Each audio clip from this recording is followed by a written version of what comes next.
জরিপে 70.9% উত্তরদাতা অর্থাৎ বাংলাদেশের সাধারণ মানুষের মধ্যে 70.9% কোনো না কোনোভাবে দুর্নীতির শিকার হয়েছেন, দুর্নীতির অভিজ্ঞতা তাদের হয়েছে।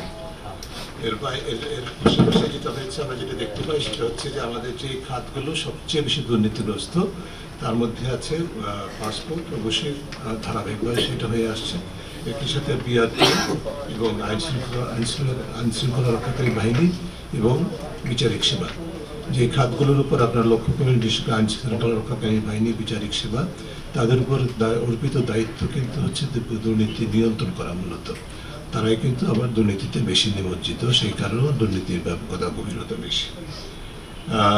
আমরা যেটা দেখতে পাই এবছর, যেটা আমি বলেছি ইতিমধ্যে, যে আমাদের সার্বিকভাবে কত ঘুষ লেনদেন করতে হয়েছে এবং এই জরিপের যে মেয়াদ, সেই মেয়াদে সেটা রিপিট করছি না। আমরা যেটা বলতে চাই সেটা হচ্ছে যে খাতগুলোতে VRM প্রযুক্তি থার্মিক্স রড, RICL TMX, যুগের পর যুগ স্থাপনা থাকে মজবুত। সবচেয়ে বেশি দুর্নীতি নিয়ন্ত্রণের এখতিয়ার এবং দায়িত্ব সেই খাতগুলো যখন দুর্নীতিতে নিমজ্জিত থাকে তখন মানুষের হতাশা যেরকম সৃষ্টি হয়, একইভাবে দুর্নীতির প্রাতিষ্ঠানিককরণ হয়ে থাকে।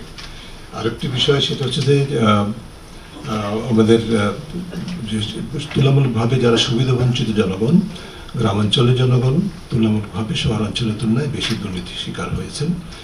একইভাবে যারা প্রতিবন্ধী বা পার্সনস উইথ ডিসেবিলিটিস তাদের ক্ষেত্রে, এবং অন্যান্য যে যারা ডাইভার্স পপুলেশন আছে বা বিভিন্নভাবে সামাজিকভাবে এবং অন্যান্যভাবে যারা ডিসক্রিমিনেটেড বা ডিসঅ্যাডভান্টেজ কমিউনিটি, তাদের ক্ষেত্রে দুর্নীতির যে প্রভাবটা তুলনামূলকভাবে বেশি পড়ে সেটা আমরা দেখতে পাই।